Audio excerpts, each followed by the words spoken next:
Kembali lagi di obrolan pagi di Pacific TV Top Abis dan masih dengan topik menarik, how to change a problem into project. Dan masih dengan Bapak Togar Sianturi di sini, seorang motivator dan juga penulis buku 365 hari tetap semangat. Ya, oke, Pak Togar, langkah-langkah apa saja untuk bisa kita keluar dari permasalahan kita menuju kepada project? Oke, pertama tadi jadi yang jelas di sini semuanya adalah perubahan mindset ya, perubahan cara kita berpikir. Tetapi langkah-langkah yang kita buat adalah pertama tadi kita cari peluangnya. Kalau problem datang, langsung cari peluangnya. Apa peluang di sini? Jangan lihat sebagai problem saja, tapi apa peluangnya di sini? Betul. Apa yang kita bisa lakukan di sini? Pertama, yang kedua, cari solusinya. Cari solusinya. Semua problem datang bersama dengan sahabat baiknya, yaitu solusi. Si solusi selalu datang bersama-sama dengan si problem. Itu pastinya. Iya. Selalu ada di sana. Pasti ada jalan keluarnya. Pasti ada jalan keluarnya. Jadi kita nggak bisa mengatakan bahwa aduh saya udah nggak tahu, saya udah nggak bingung. Sebenarnya justru itu mengapa kita perlu memerhatikan perkataan-perkataan kita juga ya, supaya jangan sampai perkataan-perkataan itu justru memakan kita sendiri gitu, membinasakan kita sendiri dengan mengatakan oh saya udah nggak bisa. Waktu kita bilang nggak bisa, otak memang langsung tutup, mandek begitu.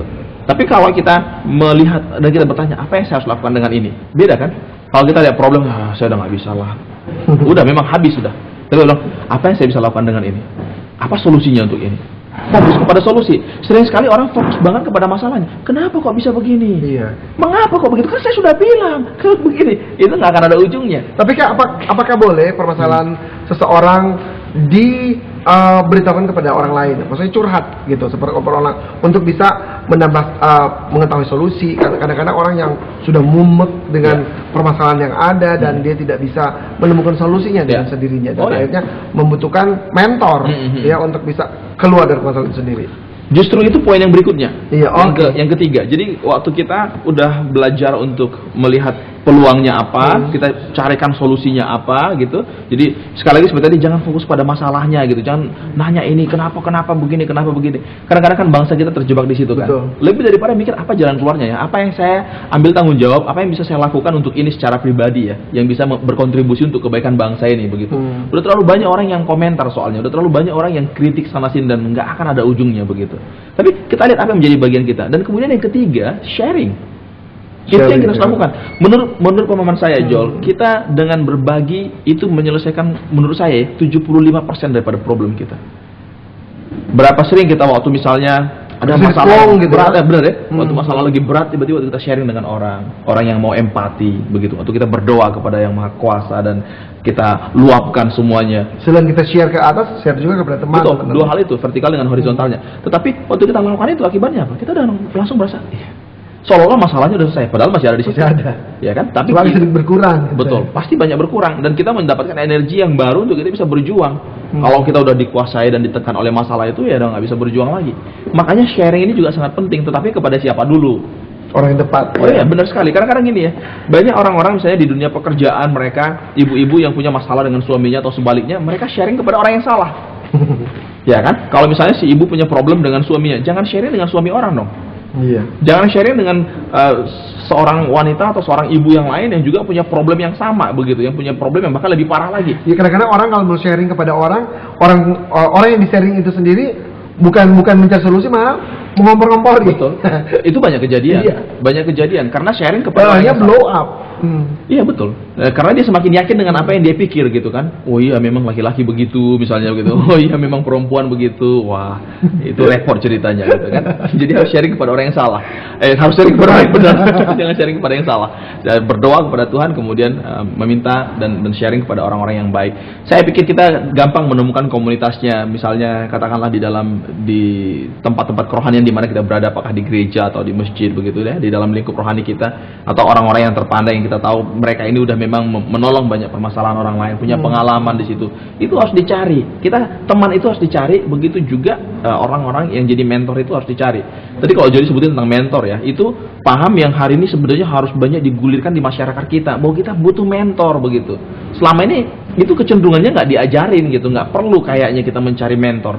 Bahkan sekarang kalau misalnya kita bilang konseling aja itu masih konotasinya kayak, problem apa ini? Pergi ke psikolog, problem apa ini gitu. Udah langsung pemahamannya ke arah yang agak ngeri begitu. Padahal sebenarnya itu yang kita perlukan di dalam hidup kita kan. Iya. Kita butuh Seharusnya orang. seperti itu untuk bisa ya seperti Pak Togar dan Ibu ya, Ibu Frida yang sebagai seorang konselor gitu, Iya. sebagai untuk menerima orang yang konseling curhat. Betul. Ya. Ini kan kurang lebih boleh katakan sebagai mentor juga Betul. ya, memberikan solusi yang terbaik Betul. ya.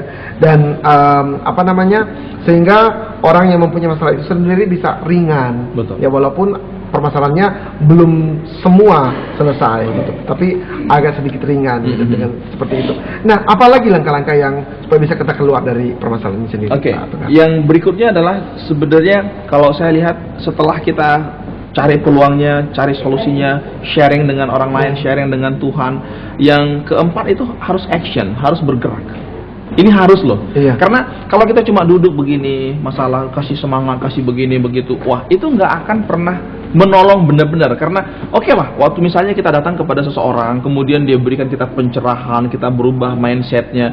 Namun waktu kita kembali kepada problem kita lagi dan kita nggak take action, nggak melakukan sesuatu, kita akan masuk ke dalam sistem lagi, kita dibentuk lagi oleh masalah kita itu sendiri gitu. Gini loh kamu harusnya berpikir. Itu yang masalah bilang gitu. Padahal dari sana tadi udah dapat pemikiran yang lain. Makanya orang selalu mengatakan think big. Berpikir yang hal-hal yang besar, kemudian lakukan dari hal-hal yang kecil, mulai dari sekarang begitu kan, start from now begitu.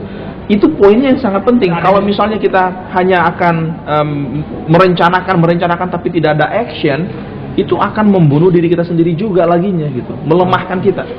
Take action, langsung lakukan sesuatu meskipun itu kecil. Meskipun itu sepertinya belum terlalu berdampak banyak begitu. Tapi ambil langkah, ambil tindakan sekarang juga supaya kita tidak terus-menerus terhanyut di dalam problem itu. Mood kita jelek banget kalau kita hanya duduk begini. Tapi akan berbeda kalau kita pergi keluar sampai keringatan ya. Itu sering sekali persoalan psikologi kita itu berubah. Waktu itu terjadi di dalam hidup kita.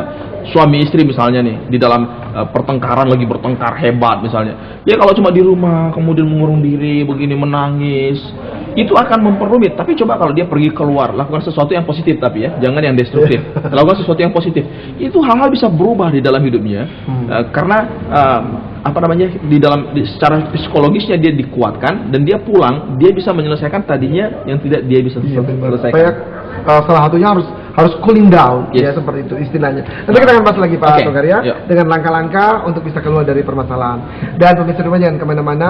Sekali lagi ini adalah informasi dan pengetahuan untuk kita semua tentang bagaimana sih mengubah permasalahan menjadi sebuah proyek. Jangan kemana-mana, tetap di obrolan pagi di Pacific TV, tetap habis.